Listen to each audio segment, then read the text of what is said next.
Well, today I'm looking at the Chevy Bolt. The Volt has been out for about 6 years. This is the second generation of General Motors' latest electric vehicles. This one is full electric. In Canada, it's rated at 383 kilometers of electric range. That's 238 miles in the United States. And I'm here to tell you that I've been able to exceed that mileage, getting over 400 kilometers of range so far if you projected how I've been driving. And with a starting price of around $43,000 in Canada, and then you add in incentives. In Ontario, it's a $14,000 incentive, Quebec $8,000, and here in British Columbia $5,000 to help offset the cost. Now, some people might be watching in the US and saying $43,000, that's a lot. In the United States, it's $37,000. But when you factor in the exchange rate, this car is actually cheaper in Canada. If you were to transfer 37,000 US into Canadian, it'd be almost 50 grand. So not an inexpensive vehicle, and its size is really bordering between a subcompact and a compact vehicle. They've tried to make it a tall vehicle to appeal not just to car owners, but maybe utility owners as well, and it's very practical because you have the batteries right along the floor of the vehicle. It opens up all kinds of interior space. In the back, when you open the hatch, there's a false floor. It's great because many electric cars don't have a place to store the cord. This one has a false floor and you can hide it in there. You can also take that floor out or drop it down and have even more cargo space. So that's very handy. The inside, the back seat has a lot of room because it's got theater seating, which means that the rear seats sit up a little higher than the front seats. So kids sitting in the back have a great commanding view outside the side and front windows. So on the outside, some people have said it looks a little bit like a Honda Fit, and I might agree with that. It's a very aerodynamic shape. It's a very functional vehicle, and I think fairly attractive as well. It's got some nice accent lines around it. It's not stopping traffic by any means, but certainly General Motors has done a fine job with the styling. Inside is good, but this is the one area that could be improved. Now, even though this is a small car on the outside, it's very roomy on the inside. Batteries run along the bottom. It opens up the cabin, gives you lots of space for everybody inside. Now, moving forward, you see an 8-inch screen behind the steering wheel. That's an information screen and also a driving coach, and it shows you when you're using power and when you're regenerating power. More on that in a moment. Then you have the center screen, which is a nice large 10.2-inch screen. Gives you the information for all of your connected apps, and you have Android Auto and Apple CarPlay. Navigation isn't included in this car, even in the Premier.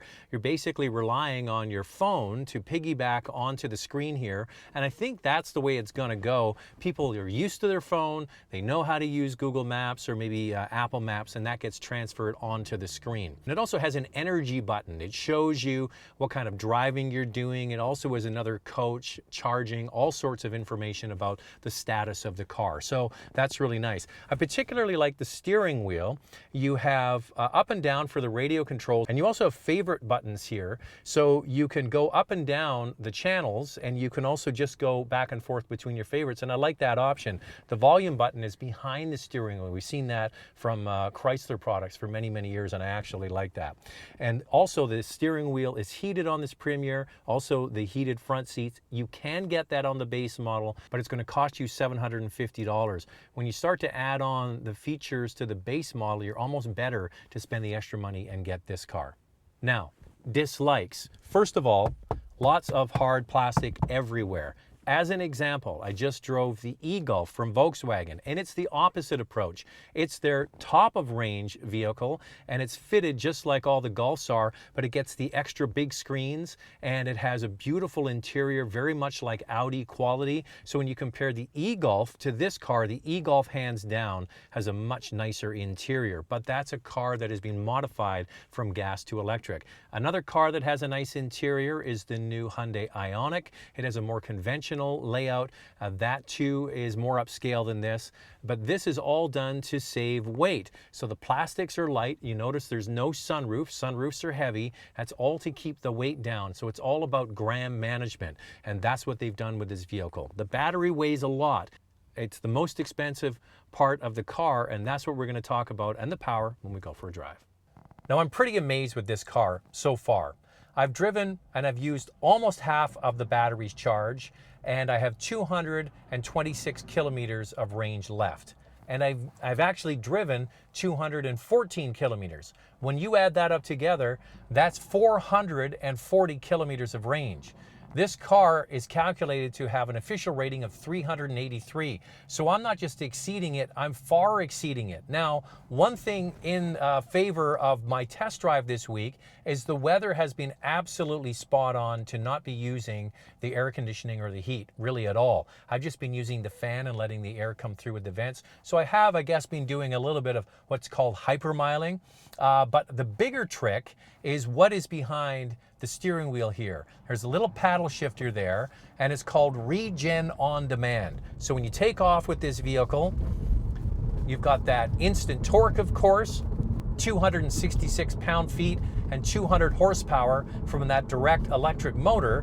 But then when you're driving along and you need to slow down or brake, you don't use the brake pedal. You use this paddle shifter behind the steering wheel. And you have to learn how much time you need or distance in order to brake the vehicle, but it really does regenerate a lot of electricity back from that electric motor into the battery. And I've been using that almost exclusively all week. I could probably count on both hands how many times I've actually touched the real brake pedal. And when you utilize this Regen on Demand, you can really extend the range of the vehicle. So I'm getting 440 kilometers and it's rated at 383. So that's amazing. All right, let's talk about what's underneath here. It's a 60 kilowatt hour battery, and that gets you that 400 kilometers of range roughly. Now, what I want to talk about is some electric vehicles that I drove recently. I drove the e-Golf, which was a fine machine and a much nicer interior, I'll give it that. Now, that has 200 kilometers of official range, and the Ioniq from Hyundai, their electric car, has about 200 kilometers as well. So their cars are $36,000. This one's $43,000. So you get almost twice the range out of this car for not twice the price. And the battery pack is the most expensive part of creating an electric car. So you're getting much more distance and capacity, and the price isn't that much more than those two vehicles. This car's quick too. It'll make a run to 60 miles an hour in 6.6 seconds. And I did a little research on this. 20 years ago, a 911, a Carrera 911, granted with an automatic transmission, did a run to 60 miles an hour in 6.6 seconds. The steering is one area I think they could work on. It's kind of vague and a little off center, and you do get some torque steer once in a while. The steering wheel's pulled when you're putting your foot down on the throttle, but you do kind of get used to it. Now, one thing you have to factor into the cost of getting into the electric game is installing a 220 volt charger at your home.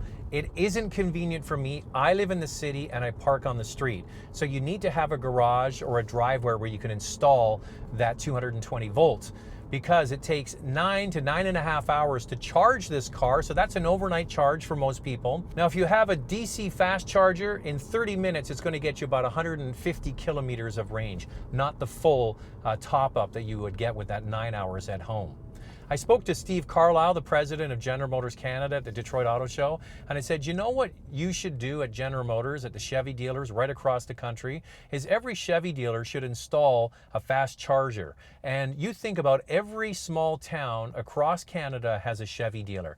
That would give you an amazing infrastructure that would rival Tesla's supercharging network. And he said they're working on that with their Chevy dealers. That would be great. You're driving in the middle of Saskatchewan somewhere, there's going to be a Chevy dealer, and there you've got power. That's the kind of stuff you're going to need in order to break through to the mass market.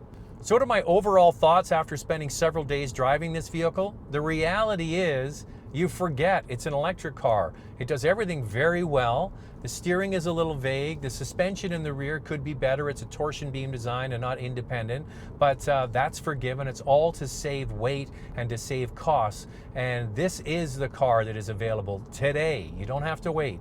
If you want almost 400, in my case, over 400 kilometers of range, you can get one today at your Chevy dealer.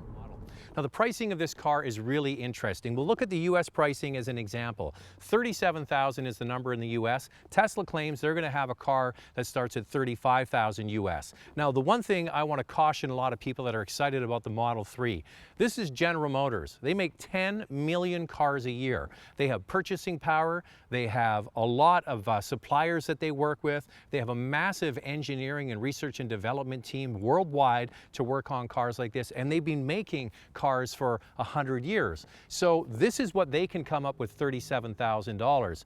I almost guarantee you if Tesla does come at a $35,000 price target, it's going to be very basic. Most people are going to transact with more expensive options, and cars will be $50,000 to $60,000. So this really is a breakthrough car. It's wonderful. It's exceeded my expectations in terms of mileage and drivability. They could tweak the inside a little bit and it would be almost perfect. Now, for Chevrolet's very first full electric mainstream car, we'll take their very first EV1 out of it. This is a mainstream car. This is the one that people can actually go and buy. I think that they have done an excellent job. So well done, GM, and you deserve all the awards you've won with this car.